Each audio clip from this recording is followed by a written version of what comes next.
उनकी भी आराधना करें, उनके विषय में भी विचार करें कि दीदी ये भगवान बन सकते हैं। सबका जीवन, सारे तीर्थंकरों का जीवन उठाएंगे, अतीत का जीवन, तो सबका जीवन अतीत का गद्दा मिलेगा आपके लिए। इसलिए हम प्रण लें कि भगवान, जब आपका कल्याण हो सकता है तो हमारा भी कल्याण हो सकता है, हम भी आप जैसे बन सकते हैं। पुरुषार्थ करें, निकम्मे ना बने, अपने कर्तव्य को समझें कि मेरा क्या कर्तव्य है और हम किस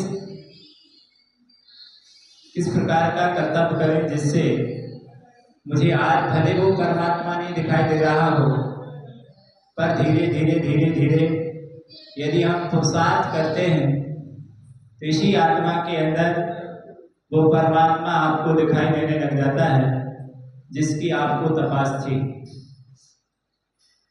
पाषाण में से वो शिल्पकार सारी दुनिया को, किसी को भगवान नहीं दिखता, लेकिन वो शिल्पकार उस पाषाण के अंदर उस प्रतिमा को देख लेता है और धीरे धीरे प्रयास करता है, कितनी सारी छेनी मारता है और छेनी चलाते चलाते सारी दुनिया के सामने उस परमात्मा को प्रकट कर देता है। एक खूबसूरत प्रतिमा सामने आ जाती, दुनिया के सामने दुनिया भौचक्की रह जाती है। कितना बड़ा व्यक्तित्व इस पाषाण के अंदर छिपा था। कल तक जो पत्थरित था वो पाषाण आज अनमोल हो गया है। लाखों करोड़ों की कीमत देने के लोग तैयार हैं। देखिए अनमोल कैसे हो गया है। उसके अंदर जो प्रतिभा थी वो आज से नहीं थी, कब से थी? अनंत काल से थी, पर उस प्रतिभा का कोई विकसित करने वाला नहीं मिला तो वो पत्थरित ही रहा। और जैसे ही कोई योग निमित्त से गुरु मिल गए और उस गुरु के शिल्पकार के मिलने पर उसके अंदर की प्रतिभा को दुनिया के सामने प्रकट कर दिया। अब पत्थर नहीं, दुनिया को देवता नजर आता है और वह मांगे पैसा देने के लिए तैयार है। तो ये घटना हम सबको ये बताती है कि ऐसे ही जैसे पाषाण में प्रतिमा छिपी हुई है, ऐसे ही सबके अंदर एक परमात्मा छिपा हुआ है। उस परमात्मा को प्रकट करने के लिए हमें पुरुषार्थ करने की जरूरत है। मात्र यही भगवान नहीं है कि ये इतने बड़े बन गए, हम इतने बड़े नहीं बन सकते हैं, हम भी इतने ही बड़े बन सकते हैं। जितनी शक्ति इनके अंदर है इतनी शक्ति मेरे अंदर भी है, पर उसकी अभिव्यक्ति नहीं है। जिस दिन अभिव्यक्ति हो जाएगी उस दिन पता चलेगा कि हम कितने बड़े हैं। प्रत्येक आत्मा को अंदर परमात्मा बनने की शक्ति समाहित है। हमें इस दिशा में पुरुषार्थ करना चाहिए। शैतान बनने का तो अभ्यास हमें बहुत अच्छे से आता है, पर परमात्मा बनने का अभ्यास हमारे पास नहीं है। हम कोशिश करें परमात्मा बनने की। शैतान बनने के अभ्यास किया तो शैतान बन गए, अब परमात्मा बनने का अभ्यास करेंगे तो क्या हो जाएगा? क्या परमात्मा नहीं बनेंगे हम लोग? 24 घंटे शैतान बनने का अभ्यास है, उसी की विचार, उसके सब कुछ उसी के विषय में दिमाग चलता रहता है। लूटपाट करो, धन कमाओ, ये वो दुनिया भर की बातें तमाम आ रही हैं, क्योंकि हमारा फोकस उसी पर ही। जिस दिन फोकस हम परमात्मा पर कर लोगे उस दिन कहाँ के विचार आएंगे? उसी के विचार आना शुरू हो जाएंगे आपके अंदर, क्योंकि आपने लक्ष्य बना लिया है कि हमको ऐसा करना, इस दिशा में जाना है। तो इस तरह से हम अपनी धारणा को बहुत मजबूत बनाएं कि यह परमात्मा मेरी आत्मा के अंदर रहता है और मैं उसे प्रयास करूंगा अहरनिश उस परमात्मा को देखने का। धीरे धीरे पाषाण में ठोकरें पड़ी, एक एक दोष निकलता गया और दोष निकलते निकलते वो पाषाण निर्दोष हो गया। ऐसे हमारे अंदर हजारों दोष हैं और उन सारे दोषों ने हमारे परमात्मा को क्या किया है? परमात्मा स्वभाव को छिपा रखा है। अब धीरे धीरे यदि वो बुराइयां निकलती हैं जीवन से तो हमारा विकास होता चला जाता है। ये वो फोड़ा है बुराई का कि आज छुड़वा लो या अनंत भाव बाद छुड़वाना, लेकिन छुड़वाना तो पड़ेगा, वरना दर्द तो हमेशा बना ही रहेगा। फोड़ा छुड़वाने में ही क्या है? भलाई है।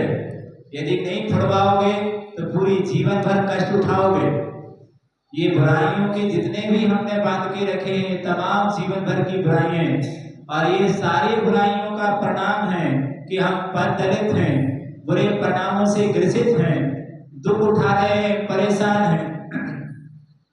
दुखों से मुक्त होना चाहते हो तो बुराइयों से बचने की कोशिश हमें करना चाहिए। यदि बुराइयों से बचने की कोशिश नहीं की, तुम्हारी भी दशा वही होगी जो तुम्हारे घर में डस्टबिन की दशा होती है। डस्टबिन की दशा क्या होती है? बाजार में कभी उसका भी अपना एक मूल्य था, पर जैसे गंदगी की संगति की उसने और डस्टबिन में उसमें गंदगी का उसने संग्रह किया, तो उस गंदगी ने पूरी डस्टबिन को क्या कर दिया? आज यदि मार्केट में उसे बेचा जाए तो उसका कोई दाम नहीं मिलेगा आपके लिए, क्योंकि उसकी पूरी लाइफ बर्बाद कर दी। किसने?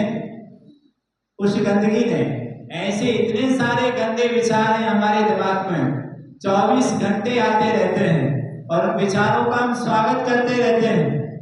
जितने भी गंदे विचार हैं, वो सारे के सारे विचारों का जो आप संग्रह करते हैं, रोकते हैं अपने अंदर, बार बार रिवाइज करते हैं, जिससे तनाव पैदा होता है। ऐसे विचारों को यदि नहीं छोड़ेंगे तो डस्टबिन की तरह हमारी भी दशा होगी। जैसे वो विचारों, उस गंदगी ने डस्टबिन की कहानी ही खत्म कर दी, ऐसे ये सारे गंदे विचार मिलकर हमारे जीवन की कहानी क्या कर देते हैं? खत्म कर देते हैं। एक समझदार व्यक्ति को ऐसे गंदे विचारों से बचने का पुरुषार्थ करना चाहिए और हमेशा यह विचार करना चाहिए कि हमारे अंदर बहुत बड़ी शक्ति समझ है और हम शक्ति समझ से बुराई से निपट सकते हैं और अपने आप को सही दिशा दे सकते हैं। हम अपने आप को दिशा देने वाला और कोई नहीं है, हम स्वयं अपने आप को दिशा दे सकते हैं। इस पर सबको विचार करना चाहिए कि हम कैसे अपने जीवन को दिशा दें और किस तरह से हम अपने आप के प्रति गंभीर बने और अपना हम कैसे भला करें। इस विषय पर यदि हम सोच पाए तो बहुत अच्छा होगा, और नहीं सोच पाए तो जीवन पद-दलित है, कल भी था, आज भी है और आगे भी बना रहेगा। कल्याण नहीं कर सकेंगे तो हमें सजग और सचेत बनना चाहिए कि हम अपने प्रति गंभीर बने। यदि अपने प्रति हम गंभीर बनते हैं तो सबके प्रति हम गंभीर हो जाएंगे, सबके विषय में हम सोचने लग जाएंगे। जो व्यक्ति स्वयं के विषय में सोचने लग जाता है कि भगवान मुझे दुखों से बचना है, वो दूसरों के विषय में भी सोचता है कि भगवान किसी प्राणी मात्र को दुख ना हो, पीड़ा ना हो, सबका कल्याण हो। ऐसी भावना निरंतर हमारे जीवन में सतत आनी चाहिए। इस भावना से हम दूसरों का भला कर पाए या ना कर पाए, पर मेरा अपना तो भला हो ही जाएगा, क्योंकि मैं अपना भला अच्छे भावों से कर सकता हूँ। इसलिए हमारे बुरे भावों से किसी का बुरा तो नहीं होता है, लेकिन हमारा बुरा नियम से हो जाता है। अग्नि जहाँ जलती है उस क्षेत्र को नियम से जला देती है। इसी तरह बुरे विचार जिस आत्मा में पैदा हो जाते हैं, उस आत्मा को जला देते हैं, वहाँ कष्ट पहुँचा देते हैं, वहाँ पर हानि पहुँचाते हैं। हमें ऐसे बुरे विचारों से, तनावपूर्ण विचारों से दूर रहना चाहिए। अच्छे विचारों के साथ में ही हम धर्म ध्यान कर सकते हैं। इसलिए उन्होंने अच्छे विचारों के लिए आपके लिए बार बार प्रेरणा देते हैं कि अपने विचारों को तनाव से मुक्त करें और भगवान की भक्ति में अधिक से अधिक लगाएं। तत्वों की चिंतन मंथन में अपने उपयोग को लगाएं।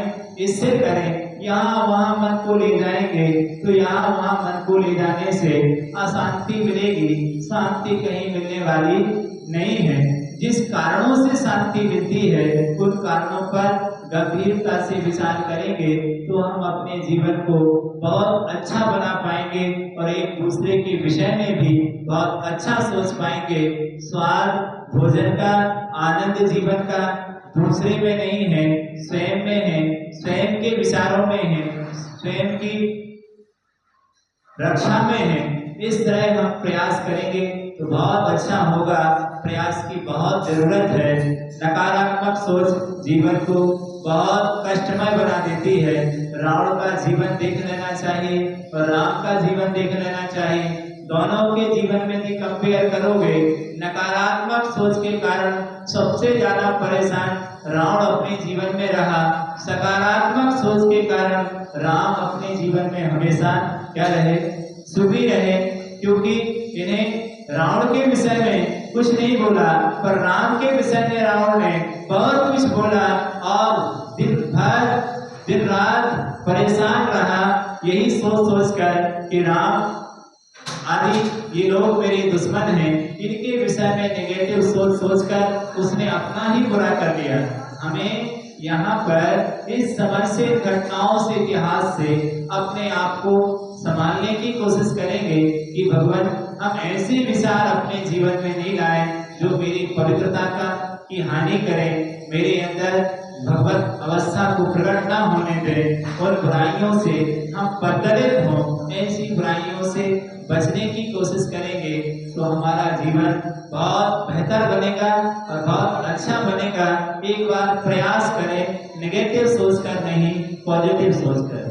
यदि कोई समस्या आ जाती है उस समस्या को पॉजिटिव सोचें, नेगेटिव ना सोचें उसके विषय में। यदि आप पॉजिटिव सोचेंगे तो आपको पता चलेगा कि नहीं, ये पॉजिटिव सोच से हम समस्या से जीत गए, उभर गए। और यदि बहुत ज्यादा उसी के विषय में सोचोगे तो वो नेगेटिविटी इतनी हावी हो जाएगी, जो अच्छा भी होता होगा, अच्छा भी क्या हो जाएगा, बुरा हो जाएगा, भला नहीं हो सकता है। तो हमें हमेशा परिस्थिति कैसी भी हो, पर मनस्थिति हमेशा कंट्रोल रखें, मनस्थिति को संतुलन बना के रखेंगे तो बेहतर होगा हमारा जीवन। और हम यही बनाने के लिए मंदिर आते हैं, भगवान की पूजन करते हैं कि भगवान हमारा जीवन बेहतर बने और एक बहुत अच्छी सोच हमारे जीवन में आए, सबके प्रति समन्वयता की भावना आए और सबके साथ हम जी सकें और सब हमारे साथ क्या कर सके, जी सके।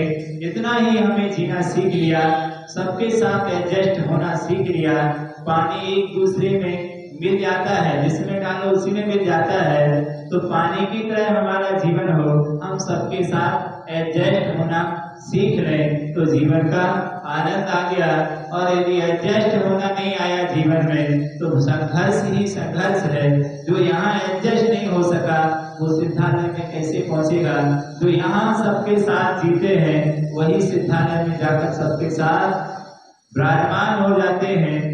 ऐसी भावना हमेशा आ जाए कि जितने भी प्राणी हैं वो सब अपने ही हैं और सब सुखी रहें। ऐसी भावना प्रत्येक आत्मा के अंदर, प्रत्येक प्राणी मात्र के प्रति आए, ऐसी भावना यह पूजन हम सबको सिखाती है। शेष चर्चा बाद में करेंगे। बोलिए अहिंसा परमो धर्मः।